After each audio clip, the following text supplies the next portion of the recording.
For thousands of years, the question, how do I live a good life, was pretty much left to philosophers. But now, the game has totally changed. Science is actually starting to give us a real, evidence-based roadmap for what it means to build a flourishing life. So, let's get right into it. You gotta love the ancient Greeks, right? Socrates was way ahead of the curve on this.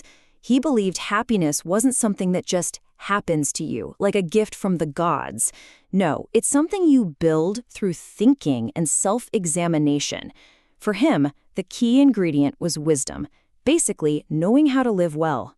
And that's the big question for us today, isn't it? What does it really mean to live well now? I mean, the word happiness can mean so many different things. Is it that quick thrill of getting a promotion? Or is it something, I don't know, deeper, more sustainable? Well, this is where science gives us some amazing tools to break it down. All right, first things first, we have to get our heads around this really key idea from modern psychology. It basically splits happiness into two totally different camps. And trust me, getting this difference is a total game changer for how you think about your own life. So on one side, you've got what's called hedonic well-being. Honestly, this is what most of us probably think of when we talk about being happy. It's all about feeling good, right? Maximizing pleasure, minimizing pain. It's the good vibes, the fun times, the collection of positive moments. But then there's the other side of the coin, eudaimonic well-being. This goes way back to Aristotle. And this isn't about a fleeting feeling at all. It's about the process of living a good life. The word itself, eudaimonia, doesn't really mean happiness in the way we use it. It's closer to flourishing or thriving. It's that deep, lasting satisfaction you get from personal growth, from having a purpose, from being part of something bigger than just yourself. Okay, let's put these side by side.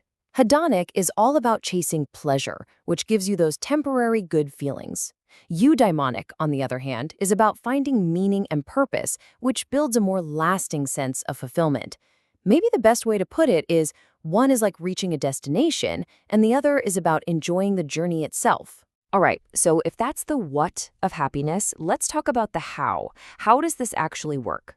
Well, think of it like a computer. Our ability to feel good is built on our biology. That's the hardware. And then we have our psychological skills and mindsets. That's the software we run on top of it. Let's start with the hardware, the biology.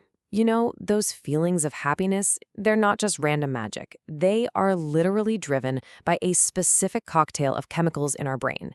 And there's a really easy way to remember the main players. Just think D-O-S-E. So D is for dopamine. And here's a fun fact. It's not actually the pleasure chemical, it's the motivation chemical that makes you want to go get a reward. O is for oxytocin. That's the bonding or cuddle chemical. You get it from social connection, from trust. S is serotonin, the confidence molecule. It helps regulate your mood and makes you feel stable.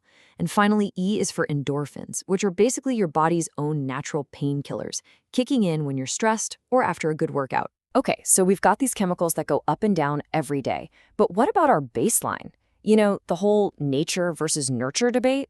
Well, science shows that our genes do play a role. We each kind of have a genetic happiness set point, a default level that we naturally drift back to. But, and this is a huge but, your genes are not your destiny. Not even close. Just look at this breakdown. Genetics only accounts for maybe 30 to 40% of the difference between people's happiness levels. That means a massive 60 to 70% comes down to other things, like our choices, our environment, our actions. Think about that. The vast majority of our well-being is absolutely within our control. So let's switch over to the software side of things, our psychology. One of the coolest concepts here is the idea of flow. You know that feeling, right? When you're so completely into something that's challenging but not too hard, that you just lose all track of time, that's flow. And it teaches us something so important.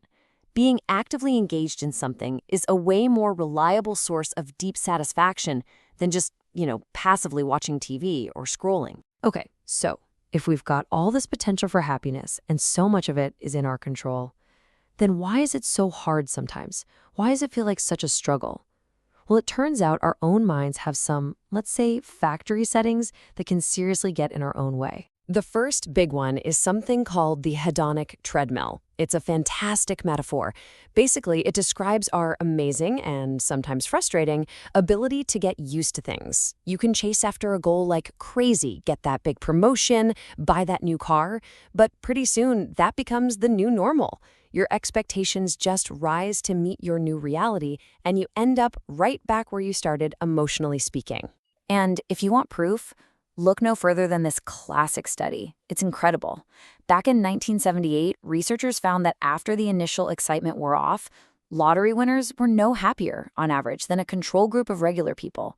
They just got used to it. It became their new normal. It's such a powerful reminder that chasing happiness purely through external stuff is, well, it's a losing game.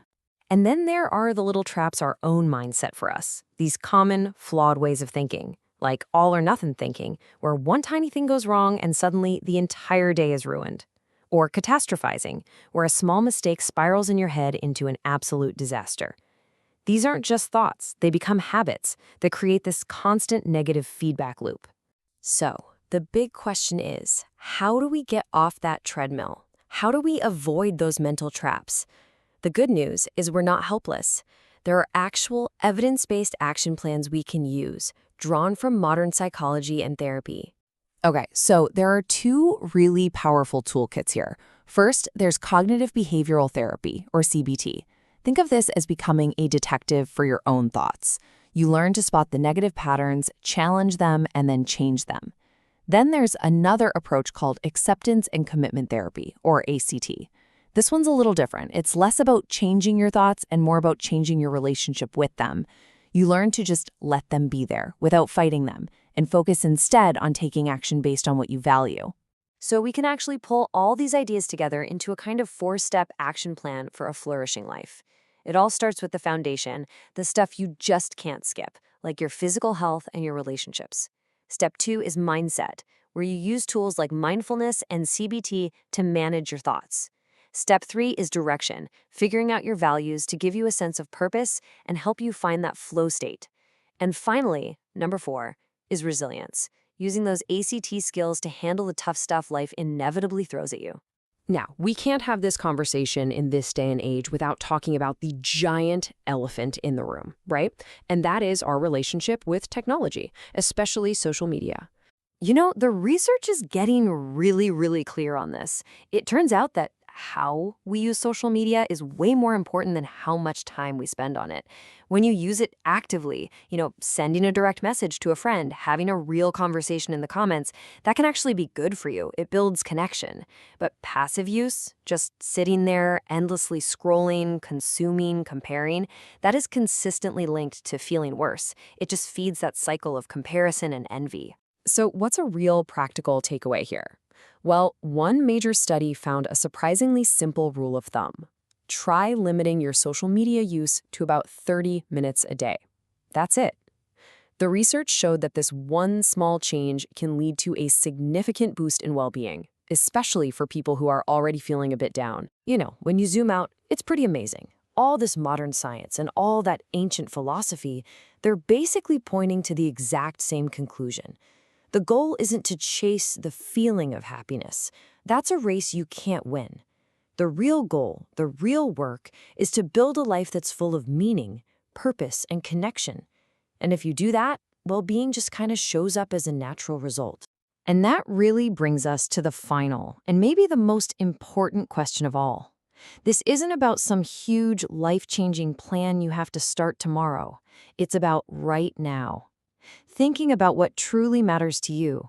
What's one small, value-driven thing you can do today?